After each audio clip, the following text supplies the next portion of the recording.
Hey, everybody. Welcome to KISS. Keep it simple, sister. Hey, Diana. Hi, Samantha. I'm sorry I was messing around. Yeah, we got to play around. We got to play around here a little bit.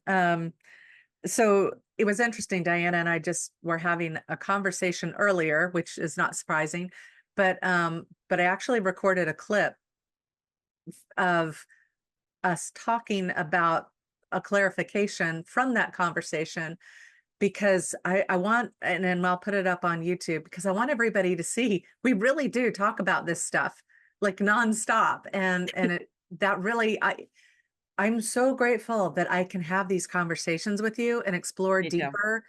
It just, it makes sense of this world. Yeah, me too. And so, what we're going to talk about today, you're going to tell about it in a minute, is about perception. And I think so many times Mhm. our conversations are my perception of something, your perception of something, Yeah. and then the greater perception of something. So, us sharing that kind of helps us understand better. Yep. So our intention with this podcast is the perception around it is that Diana and I are here to share tips, tricks, techniques, products, things that we have accumulated, gathered, integrated into our lives so that we're able to have more resilience throughout our lives, and have a greater sense of humor and levity about things, not get so bogged down or tied up or triggered. And so that's what we're doing. We're sharing all this kind of stuff with you. We're just having conversations about different topics and kind of like exploring them and how we apply them. Yeah. And the good thing, the nice thing for me at least, I think for you too, is Mhm. that we're never both down at the same time or up at I mean, sometimes we're up at the same time. Yeah. But usually if there's something going down that we need to help each other with, it's only one of us. And then we turn it around and then it could be the other one. Yeah. And the other thing that I thought about is you recorded that little part of it. Hmm. Our conversations all day long like bounce off the walls though. Like we would have talked to that and then we would have shifted to something else and then to something else and then to something else. So I'm glad that you like encapsulated that. Yeah. Well, and I think that's the nature of women. Men really miss out, and I think that's why they want to be around us. At times, it's too much talking, but I think that they sit there and think of next to nothing until they're around us, and then we introduce all these different such variety of topics. But I think as women, that's just natural for us to. I don't know if it's part of, Examine it, share and examine, examine and share. yeah, like we just got to pick it apart. And And they have the Roman Empire going on. That's all. I don't know if people have heard about that, but most men think about the Roman Empire, what, 20 times a day or something like that. yeah, Like suppose. all of them somehow they relate something to the Roman Empire. I've never once related anything to the Roman Empire. I don't know if you have or not, because we're busy thinking of different, more important things. Well, Yeah, I don't know where that comes from, but it's a little bit different according to, where the person is in their life and what they focused on. But yeah, a lot of men have focused on that, or they're focused on their nothing box. Remember, that's the other topic that my little sister had introduced to me about, that men can just sit there with their nothing box, which means there's no thoughts. They're just like when you say, "What are you thinking about, honey?" They'll say nothing, and they nothing. really mean nothing.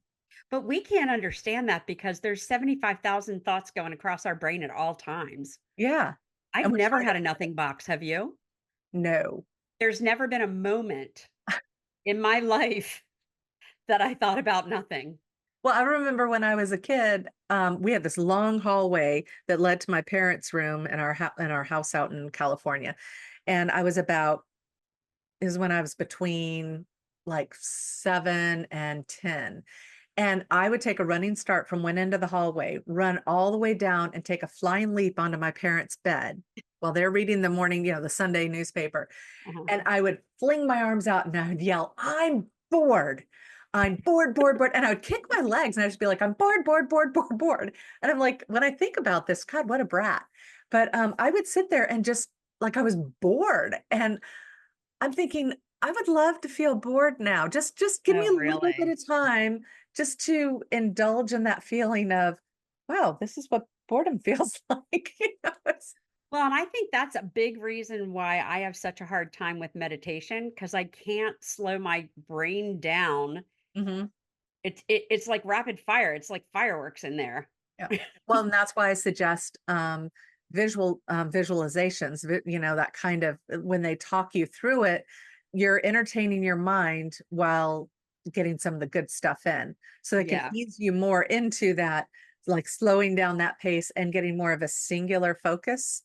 Mhm. Because yeah, if I'm Yeah, sitting, that's the only thing that works for eh, me. I can't just sit and I can't.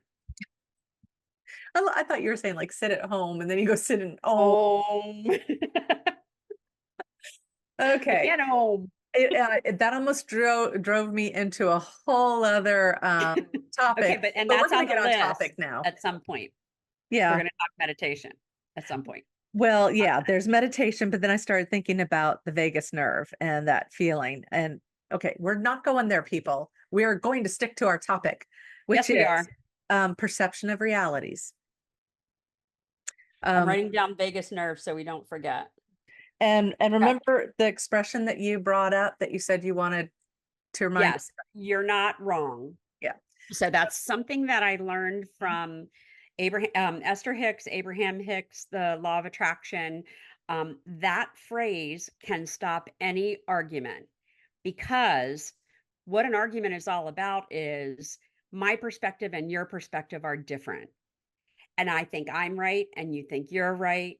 And then we're going to try and convince each other who actually is right. And I know I'm always right. And you probably know the same thing.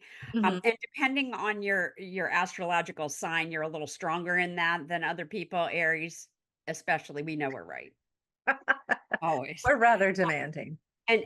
And teacher Aries are even worse because teachers are always right. Mothers are always right. Teacher mothers that are Aries are definitely right. Anyway, so the phrase "you're not wrong" can what it does is it dignifies the other person's perception. In their Validates reality. mind, they're not wrong. So if you say you're not wrong, you can still think in your mind, I'm right, but you're not wrong in your mind. That's your perception, not my perception. Mhm. So that phrase can cause I say shut down an argument, Yeah. but it can cause peace in your home. It can cause peace in your friendships. Like I It said, can cause peace. pause. Yeah. It can result in some peace. And this whole thing, us choosing to do this topic, like we just said, oh, let's do this, but it's timely because Mhm. in the United States, and in a lot of places, they say that they're in 50% of the world, elections are occurring. Like Oh, there's changes I of didn't know that. government. In fact, so um, in New Zealand, the king of the I always say it wrong, Maori. Maoris, passed away, and that changes all kinds of agreements. Like there's a whole lot of stuff up in the air. So there's a lot of shifts occurring all over the world. But anyway, so this is timely, no matter, like if it's just you talking to a family member about whatever topic, but especially when it comes to what everybody's hearing in elections, which is this person's going to be devastating for us because of this, or this is going to, create this for the rest of our lives. And, all of these uh, convincing of certain perceptions and reality. And the thing is, I'm sitting here going, do I want to go down that hole? No. Um, well, okay, I'll say it this way. We all just went through something within the past couple of years. And that's when a huge divide of reality perceptions was really occurring. Like it was, I think it's always been a fact, but I think that that is a major split in how we perceive reality as a collective. And and it's important to acknowledge that, multiple realities can exist all at the same time and all of them be correct. All of them be, I You're mean, not wrong. Yeah. I mean, Yeah, the way you're there's seeing things is not the way I'm seeing it, but you're not wrong. I'm not wrong. We see things, we perceive things differently. yeah. So one thing that I thought was really interesting is there's a course I created based off of the teachings of Bashar, and it's about the layers of um, our the 9 layers of our reality here in the third dimension, and or leading to what creates this third dimensional space, and learning this has made such a huge shift in that understanding. And that's that one of the layers is the collective reality, the collective physical reality. And I'm not saying that it's not the right term for it, but it's that we all agree coming into this third dimensional space that um there's certain laws of physics. There's gravity, and there's, like, we agree that on this vibrational scale this is blue, so the sky's going to be blue, and the grass is going to be green, or, well, whatever shade. It could be dead, but Yeah. it's, the grass is green, and we associate happiness with the color yellow and anger Mhm. with red. Like, we all kind of agree on these things, that if the particles are vibrating this much, then it's going to be a solid. And you have to have a collective agreement, or it'd be very difficult to operate if I go to sit on a chair and your sense of that reality is that that chair doesn't exist. Mhm. That kind of Yeah. Yeah. jiggies with everything. um so we've got that, but then our perception beyond that, there's then space to perceive things differently. Yeah. Does that make Well, sense? and one of the things that I made myself a little note so that because I don't want to forget it. Yeah, we're trying So to be good about writing down if notes. you have if you have brothers and sisters or cousins or whatever, and you're thinking back on an event that Mhm. happened 30 years ago, let's say, Yeah.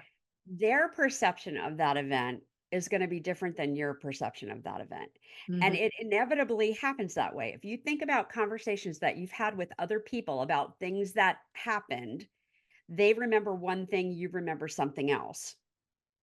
Or and I guess it really depends on like what you were into at that time. Like Yeah. what were you really paying attention to at that time? And that's what perception is all about. What you choose to pay attention to. Which is your RAS, your reticular activating Activating system. yeah, so where your focus is. Yeah.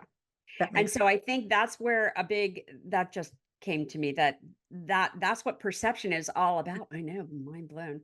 Um, that's what perception's all about, what you choose to pay attention to. And so when you're talking about elections and you're talking about, all of the political kind of things, Mhm. that's where in the United States, Republicans and Democrats and independents and whatever, what they choose to focus on is different.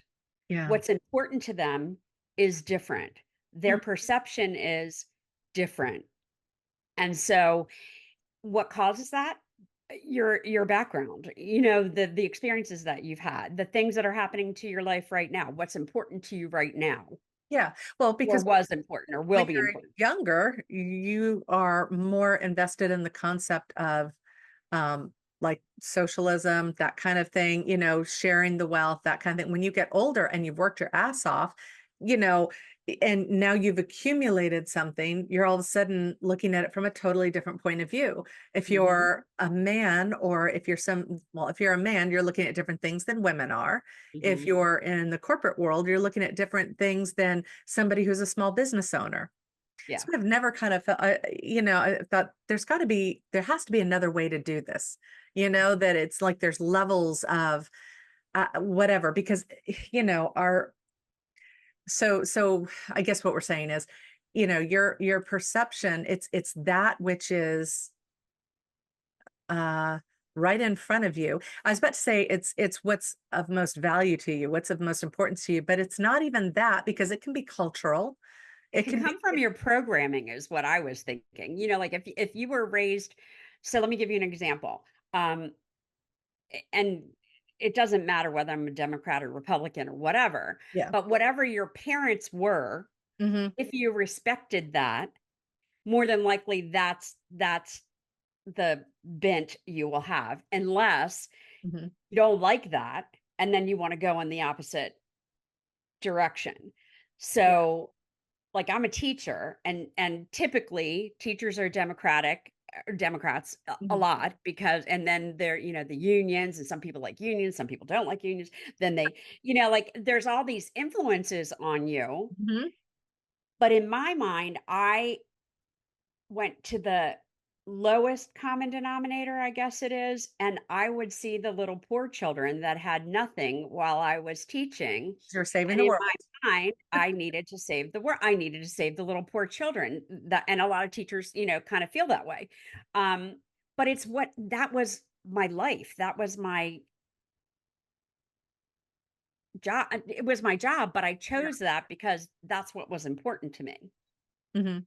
So my perspective as a teacher is very different than an administrator, let's say, Yeah. or a farmer or a business owner or whatever. You would want from those children what would make them successful in what's important to you. Mhm. And so, unfortunately, what happens is trickle down from businesses. They want the people that graduate from high school to be like this so that they'll be good business people, or they'll be Good this, or they'll be workers. that. Worker bees. Yeah. And that's what dictates what they're taught in school. So it's interesting. The whole thing's very All of it. Well, I was thinking as you said that, like, if you're a teacher and your parents were teachers or whatever, like there's certain way that you follow. And that just reminds me about how none of us like coffee. I mean, you don't just as a child go, "Oh my God, I love the taste of coffee." yeah. You see, people that you admire drinking coffee or smoking Hmm. cigarettes or having martinis, whatever it Hmm. is. Hmm. And you go, I want to be like them. And so you suffer through until you find a way to drink it and like it. And it becomes, that thing. But your perception of it is not, oh, I love this in the beginning. And You're there's so literally many things that are shifting like your that. perception. Yeah. Yeah. Um, okay. So when we talk about this whole thing with, how we're perceiving our reality. Then we have a whole other thing about, when we say you're not wrong. Um, okay, there's the whole thing about how you can be at the scene of an accident. And, somebody says, well, I saw, this yellow car hit that guy and then spat off. And the other person's like, no, it was a red truck, you know, and you have two people who are eyewitnesses, but they literally see two different things, and I think that they've been able to trace some of that back to, your reticular activating system. What was the last thing you saw? You know, Hmm. and so it may not like we fit those things in. We plug them like, oh, what do I remember? I'm plugging that in because that's what I saw. However, there's a couple things going on there. And I'm trying to figure out how to explain this because it's just occurring to me. So there's the timeline shift, which we've Which talked. is where I am, and my brain exploded. So, and We're some of gonna you talk about might that. understand some of that stuff, and I don't quite get it yet, but okay. Yeah, we're gonna do. We'll do Timeline shift. a I'm podcast sorry. on the Mandela effect. But it is possible, you know, like okay, in that moment that you're seeing something. Okay, wait, two different things. Let me explain it this way because I'm trying to find the best way to explain it. In that moment, take away the timeline effect. Let's just talk about the moment that two people see something, and the reticular activating system is in play. Um, so you could be picking something from what you just saw and placing it in there. But also, if we believe that everything's happening now in this moment, right?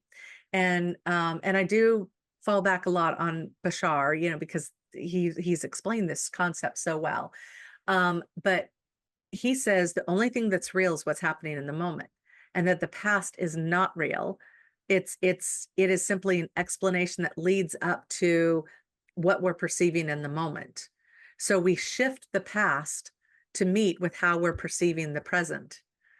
And so, you know, that car, that truck could be something we perceived in the past that now we're placing in the present because somebody's asking us to recall something that has already occurred and could have already shifted into it's like ah so there's that concept. I'm going to set that one Okay. aside. Well, because it can shift in the like if it's in the now, it could be anything. You know, Yeah.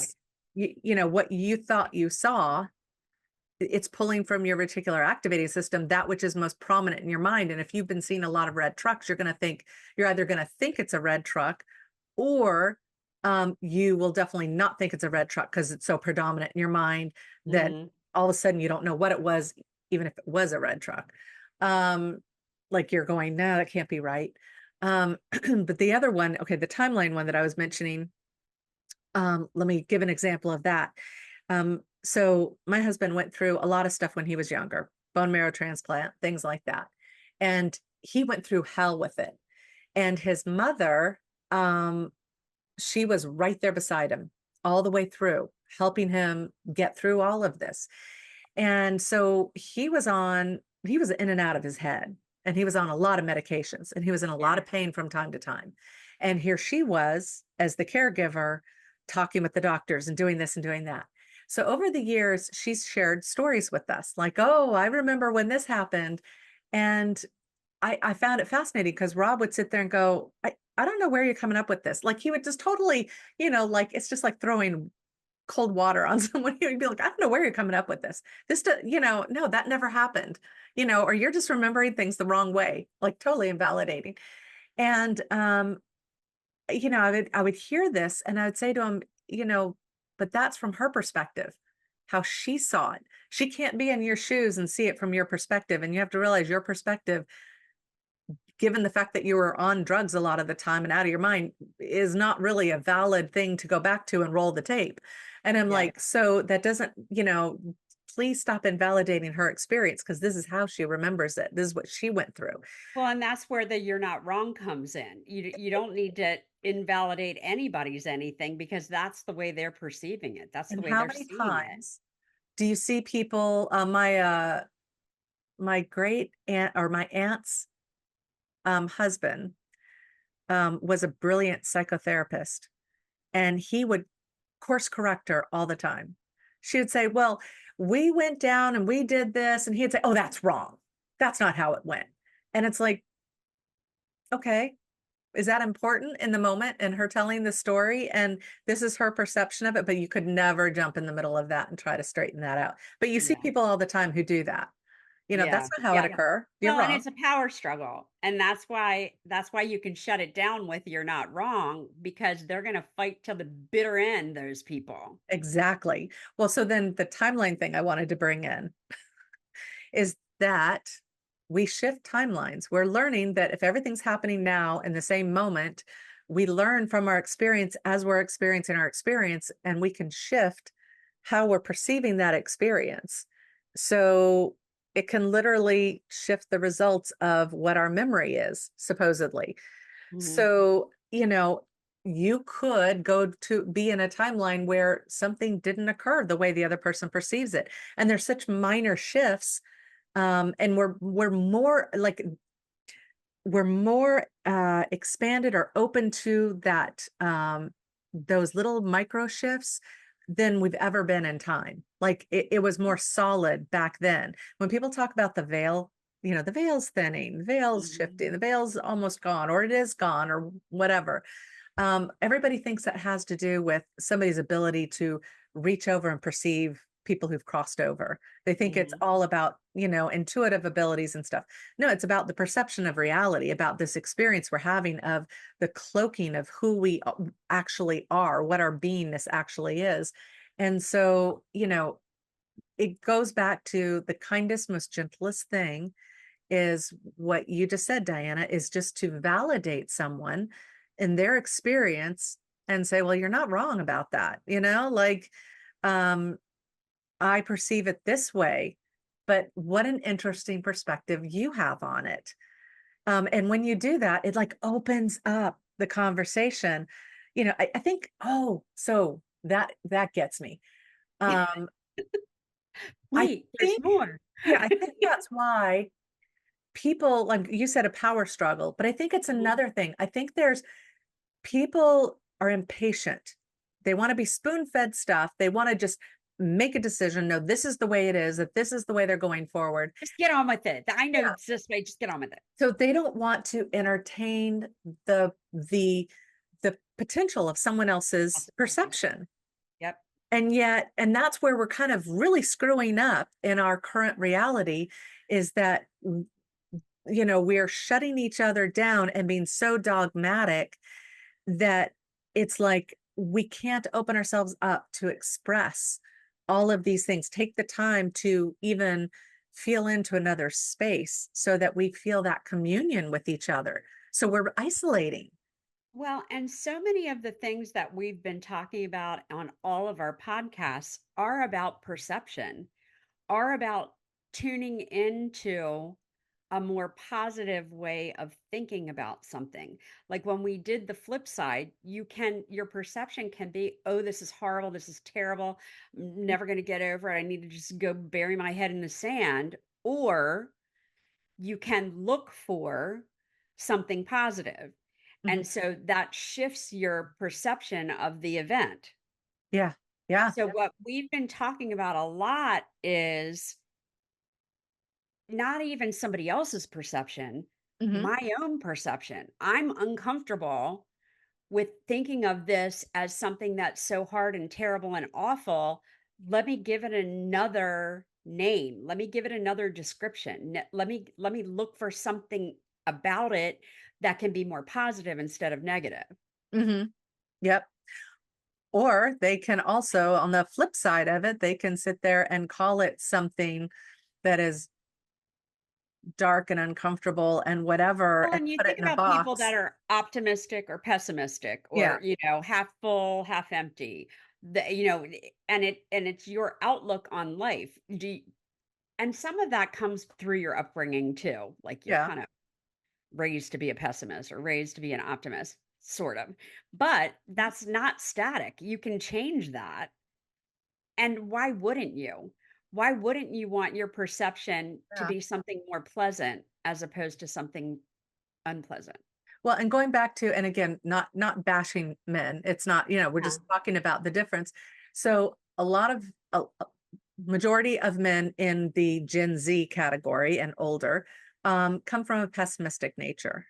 And it's almost like it's a badge, like I've entered the grumpy old man, stage where you get into super pessimism. But again, there's the difference that women tend to not be as pessimistic because we talk about things. We Mhm. open up to the discovery of different concepts. So that gives us some fluidity Mhm. of what's real, what's happening in life. We open up a little bit more, not everyone, but as we get Mhm. older, we move towards that space of the spiritual. And so Well, we're and as opening you to it. I mean, we're talking about men and women, but also Mhm. someone who has more male energy or more Yeah. feminine and masculine or feminine energy doesn't necessarily like I'm just thinking of some women are have a lot of masculine energy and they're not accepting of, they're not open to, they're not same thing with They're in the men. space of doing, not thinking, but just I mean, not I don't mean not thinking, but, but like doing, actively processing and making it happen Right. instead of sitting Not back. examining Mhm. other options or Ad nauseum. others yeah, really. Other people's perceptions or feelings or whatever. Yeah. Well, and then so I think, when we talk about how this ascension process is occurring, it's the age of Aquarius. We're moving from the head space into the heart space. And that these generations after Gen X have been moving like millennials, their whole thing was, making that shift begin to happen, breaking that Mhm. mold. It doesn't have to be so tough. It doesn't have to be this way. We're going to think of the world in a whole new way. And then you have Gen Zs come in. And that's what's so interesting with the Gen Z male is that they have more of that feminine energy. Like, think about Joey, think about Brody, think about like, Mhm. we know these guys who are just in that space of more openness and acceptance and consideration of all different points of view and so forth. Mhm. So, I mean, this is such a major shift in humanity of Yeah. going from that kind of closed, cynical, this is the way it is kind of thing to the opening of all possibilities, that masculine, um, overreaching kind of, which you had to have that perseverance to get through. But now we're into the world of all possibilities. And, the Don't whole thing need that of as you're not much. wrong. Like it's, Yeah. I love this. Me too. Okay, we should probably wrap it up now because I think we've given everyone a chance to kind of mentally think about how am I perceiving things and And what somebody else how is someone else perceiving it differently than me? And should I they're not wrong. give them some slack, man. Well, and what I would like you to do, we're not doing the whole weekly wanderlust or whatever, Only, I but mean, we are. really We're suggesting this is so. yeah, this is your assignment should you choose to accept it. Mhm. Um, in a conversation where you feel like you want to give your side and someone else is giving their side. So I can say an argument, but it could just be a discussion where you're sharing views. Throw in that you're not wrong and watch what happens to their face and see how that conversation completely can turn around. So I'd like you to at least do it once, but do it a couple times and come back in the Facebook group and tell us how that went cuz I'm telling you I've done it. It's amazing. And And they're incredulous. They're like, "What do you mean you're telling me I'm not wrong?" and if you are an empath or, if you're more in touch with your feels, feel the energy shift. Yeah. Like it's like, how you get like you start getting It's tightened like up and all that, and then all of a yeah. sudden you're just like, I can breathe. It's so cool. Ah. Yeah, So if you guys want to hear more of these kinds of things and be able to soak it up in person and ask questions actively in person, I say in person, online in person, we're going to be doing group coaching, and it's open to everybody who's a part of the KISS community. So you join our Facebook group, become a part of the community, and we're going to be doing Zoom sessions on a weekly basis. Um, and you know, starting in November, right? yeah, in November, Uh-huh. and we're going to bring up these topics and share these concepts and give y'all the opportunity to ask things that are going on in your life and get some guidance and understanding like how we're applying this stuff. Yeah, It's going to be a lot of fun, different concepts. Some of it's going to get very woo woo, and others going to not go maybe so deep into that. And it's all going to be like done by, I always say love offering. It's like if you want to offer something great, if you can't afford anything, please join us still. Like yeah, just the whole point is to do this for y'all so that you can start moving through this, I guess, the space that you're in that needs to consider other possibilities. yeah, Yeah. I think I said that okay. yeah, I think that's good. Um, and yeah, do all the things like subscribe, comment, please share. Um, and we do have a sponsorship link still down in our description. So remember, um, to consider some of the products that we use. We use it because we believe in it. So check that out. Anything else? I think that's it. Okay. Yes, we will see you next time. See you next time. Bye. Bye.